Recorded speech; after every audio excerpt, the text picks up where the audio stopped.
সুপ্রিয় দর্শক, আসসালামু আলাইকুম। সবাইকে স্বাগতম জানাচ্ছি আজকের গুরুত্বপূর্ণ সংবাদে। প্রথমেই জানিয়ে দিচ্ছি সংবাদ শিরোনাম। বাবরি মসজিদের 11 দান বাক্স ভরে গেল দুদিনেই, আসছে কোটি কোটি টাকা।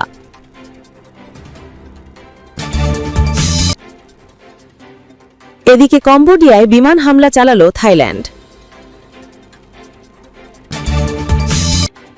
অপরদিকে পাকিস্তানের হামলায় প্রায় 23 আফগান সেনা নিহত।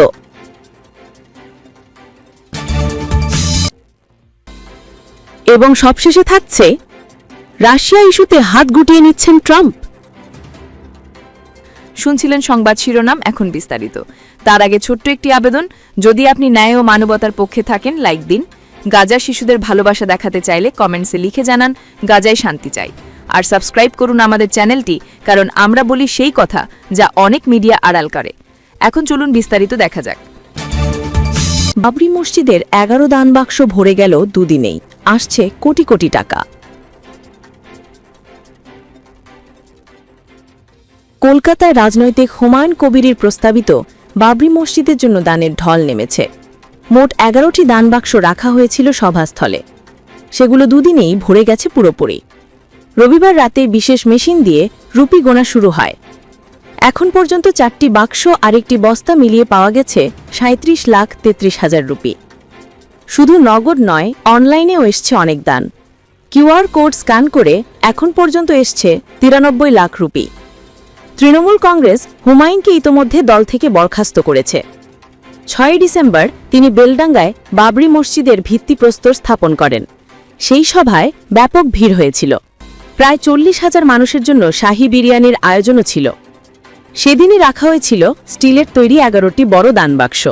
হুমায়ুন তার অনুসারীদের মসজিদ নির্মাণে সাহায্যের জন্য আহ্বান জানান। এরপর থেকেই দান আসতে থাকে একের পর এক। তার দাবি, মানুষ মন খুলে দান করছেন। দানের পরিমাণ কয়েক কোটি রুপিও ছাড়িয়ে যেতে পারে।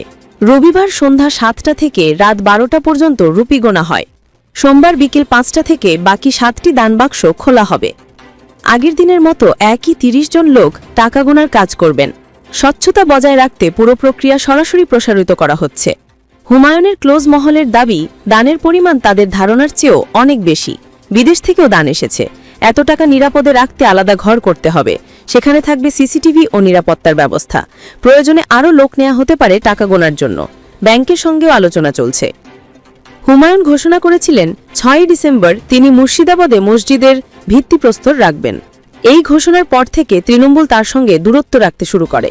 কয়েকদিন আগে মুখ্যমন্ত্রী মমতা বন্দ্যোপাধ্যায় মুর্শিদাবাদে ভোটার তালিকার বিশেষ সংশোধন নিয়ে সভা করেন। হুমায়ুন সেখানে গেলে সেদিনই জানানো হয় তিনি বরখাস্ত হয়েছেন।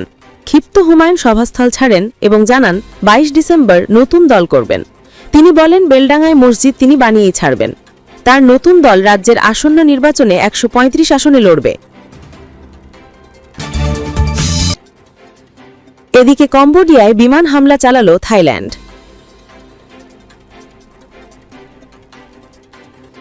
সীমান্ত সংঘাতের জেরে কম্বোডিয়ায় বিমান হামলা চালিয়েছে থাইল্যান্ডের প্রতিরক্ষা বাহিনী। সোমবার 8 ডিসেম্বর সকালের এই হামলা চালানো হয়। থাইল্যান্ডের সেনাবাহিনীর আন্তঃবিভাগ সংযোগ দপ্তরের আইএসপিআর প্রধান মেজর জেনারেল ভিনথাই সুয়াভারি স্বাক্ষরিত একটি বিবৃতিতে বলা হয়েছে, কম্বোডিয়ার চং এন মা পাসের এলাকায় দেশটির সেনাবাহিনীর অস্ত্রাগারগুলোর লক্ষ্যে অভিযান পরিচালনা করা হয়েছে। এই অস্ত্রাগারগুলোতে মূলত আর্টিলারি ও মর্টার মজুত করে কম্বোডীয় বাহিনী এবং সেগুলো ব্যবহার করা হয় থাইল্যান্ডের সেনাবাহিনী এবং বেসামরিক নাগরিকদের বিরুদ্ধে। বিবৃতিতে মেজর জেনারেল ভিনথাই সুয়াভারি আরও বলেছেন, গত রবিবার কম্বোডীয় সেনার হামলায় আমাদের বাহিনীর একজন সেনা নিহত এবং 2 জন আহত হয়েছেন। তার প্রতিক্রিয়ায় এই অভিযান পরিচালনা করেছে থাই সেনাবাহিনী। এদিকে পৃথক এক বিবৃতিতে কম্বোডীয় সেনাবাহিনীর আইএসপিআর জানিয়েছে, সোমবার স্থানীয় সময় ভোর 5টা 4 মিনিটে কম্বোডীয় সেনা স্থাপনা এবং সেনাবাহিনীকে লক্ষ্য করে হামলা চালিয়েছে থাইল্যান্ডের বিমান বাহিনী। সেনাবাহিনী বিবৃতিতে বলেছে, এটি বিশেষভাবে উল্লেখ্য যে গত কয়েকদিন ধরে সীমান্ত এলাকায় থাই সেনাবাহিনী বিভিন্ন উস্কানিমূলক তৎপরতা চালাচ্ছে। সোমবারের বিমান হামলাও তারই অংশ বলে মনে করছে কম্বোডীয় সেনাবাহিনী। বিমান হামলায় কম্বোডিয়ার ক্ষয়ক্ষতির কোনো তথ্য এখন পর্যন্ত জানা যায়নি। আগের দিন রবিবার সিসাকেত প্রদেশের সীমান্ত লক্ষ্যে গুলি ছোড়ে কম্বোডীয় সেনাবাহিনী। এতে 2 জন থাই সেনা আহত হন। এই ঘটনার পর পাল্টা জবাব দেয় থাই সেনাবাহিনীও। সংঘাত থামার পরপরই কম্বোডিয়া সীমান্তবর্তী 4 থাই প্রদেশ বুড়িরাম, সুরিন, সিসাকেত এবং উবন রাজছাথানি থেকে হাজার হাজার মানুষকে নিরাপদ স্থানে সরিয়ে নেয় থাইল্যান্ডের সেনা এবং সীমান্তবর্তী রক্ষী বাহিনী। আমেরিকান মাধ্যম সংবাদ CNN এর তথ্য অনুসারে কম্বোডিয়া সীমান্তবর্তী গ্রাম শহরগুলোর 70% মানুষকে নিরাপদ স্থানে সরিয়ে নেওয়া হয়েছে। অপরদিকে পাকিস্তানের হামলায় প্রায় 23 আফগান সেনা নিহত। পাকিস্তানি সেনার গত দুদিনের হামলায় প্রায় 23 আফগান তালেবান সেনা নিহত হয়েছেন বলে একটি বিশ্বস্ত সূত্র সংবাদ মাধ্যমটি দাবি করেছে। তারা বলেছে, শুক্রবার মধ্যরাতে সীমান্তের জামান সেক্টরে আফগান সেনারা যুদ্ধবিরতি লঙ্ঘন করে প্রথমে ছোট অস্ত্র দিয়ে গুলি করে। এরপর তৎক্ষণাৎ পাকিস্তানের সেনারা জবাব দেয়। প্রথমে হালকা অস্ত্র ব্যবহার করা হয়, প্রায় 45 মিনিট ধরে গুলিগুলি হয়। তালেবান সেনারা যেন পাল্টা জবাব দিতে না পারে সেজন্য পরে ভারী অস্ত্র মোতায়েনও ব্যবহার করা হয়, যার মধ্যে রকেট লঞ্চার, কামান ও গুলির ভারী অস্ত্র ছিল। এই হামলায় আফগান তালেবান সেনাদের 3টি সীমান্ত চৌকি সম্পূর্ণ ধ্বংস হয়ে যায়। একটি সূত্র বলেছে, সাধারণ আফগান জনগণ যেন ক্ষতিগ্রস্ত না হয় সেজন্য নির্ভুল অস্ত্র ব্যবহার করা হয়। প্রথম হামলার পর আফগান সেনারা জনবহুল এলাকায় চলে যায় বলে দাবি করেছে সূত্রগুলো। এরপর সেখান থেকে তারা আবার গুলি ছোড়ে। এর জবাবে ওই জনবহুল এলাকাতেও ভারী অস্ত্র ব্যবহার করে হামলা চালানো হয়।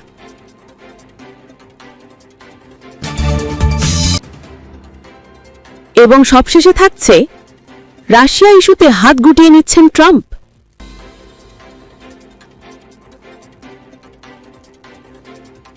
যুক্তরাষ্ট্রের জাতীয় নিরাপত্তা কৌশলের নথিতে প্রেসিডেন্ট ডোনাল্ড ট্রাম্প ইউরোপকে সতর্ক করে বলেছেন, পশ্চিমী পরিচয় হারিয়ে বসবে ইউরোপ যদি না ভুল শুধরে নেয়। দ্বিতীয় মেয়াদে পদে বসার পর থেকে ইউরোপে সমালোচনা করে আসছেন ট্রাম্প। রাশিয়া ইস্যুতে তাকে বিরাগভাজনও বোঝা যাচ্ছে। জাতিসংঘে ট্রাম্প পশ্চিম ইউরোপের অভিবাসন এবং পরিচ্ছন্ন জ্বালানি নীতি নিয়ে কঠোর সমালোচনা করেছিলেন। এবার প্রকাশিত নথিতেও তার আগে সরাসরি সতর্ক করে বসেছেন। তবে এর মাঝে আরও বড় দাবি এনেছেন আমেরিকার ইউরোপীয় ইউনিয়ন বিষয়ক সাবেক রাষ্ট্রদূত গর্ডন সনল্যান্ড। সাবেক এই রাষ্ট্রদূত জানিয়েছেন, ইউরোপের ঝামেলা নিজের মাথায় নিতে চান না ট্রাম্প। আমেরিকার প্রেসিডেন্ট মনে করেন ইউক্রেন ইস্যু ইউরোপের ঝামেলা, তাই এটি সমাধানে ইউরোপের সামনে আসা জরুরি। আমেরিকাকে সামনে ঠেলা নিয়েও নাকি ট্রাম্প অসন্তোষ জানিয়েছেন। বিবিসি রেডিও 4-কে সনল্যান্ড বলেন, আমেরিকা সহযোগিতা ও সমর্থন দিতে পারে, কিন্তু সামনের সারিতে উচিত ইউরোপের। ট্রাম্প আসলে সেই দিকেই ইঙ্গিত করছেন। সনল্যান্ড বলেন, গত 3 দশক ধরে রাশিয়ার সঙ্গে যেভাবে ব্যবসা এবং কূটনীতি পরিচালিত হয়েছে তার পুনরাবৃত্তি চান না ট্রাম্প। তার ভাষায়, আগের নিয়মে চললে আমেরিকাকেই রাশিয়ার সঙ্গে সরাসরি আলোচনা, চাপ প্রয়োগ এবং প্রয়োজনে পুতিনকে হুঁশিয়ার দেওয়ার ভূমিকা নিতে হতো, আর এসব ব্যর্থ হলে আমেরিকাই সংঘাতে জড়াতো। ইউরোপ শুধু দেখত। এটাই ট্রাম্প এবার এড়িয়ে চান। কদিন আগে প্রকাশিত ট্রাম্প প্রশাসনের নথিতে রাশিয়ার ইউক্রেন আক্রমণের প্রসঙ্গ বলা হয়েছে।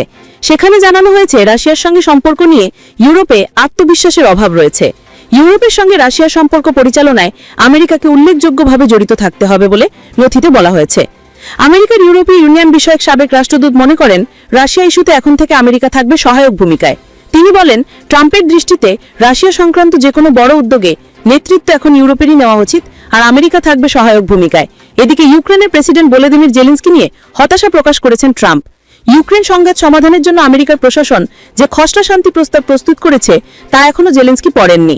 ট্রাম্প বলেন, জেলেনস্কি এখনো প্রস্তাবটি পড়েননি, এটা বলতে গিয়ে কিছুটা হতাশ বোধ করছি। ইউক্রেনের প্রেসিডেন্ট যে কোনো মূল্যে যুদ্ধ থামাতে চান, তবে ইউরোপের চাওয়া দেশটির সব অঞ্চল ফিরিয়ে আনা এবং শক্তিশালী অবস্থানে থাকা। যদিও পুতিন এসবের বিরোধী। ট্রাম্পের প্রস্তাবিত চুক্তি নিয়ে আলোচনা করতে আপাতত লন্ডনে আছেন জেলেনস্কি। সেখানে ইংল্যান্ডের প্রধানমন্ত্রীর সঙ্গে বৈঠকের থেকে ফ্রান্সের প্রেসিডেন্ট ও জার্মানির প্রেসিডেন্ট এর সঙ্গে আলোচনা করবেন। এদিকে শান্তি চুক্তি বিলম্ব হওয়ায় রাশিয়া হামলা বাড়িয়েছে।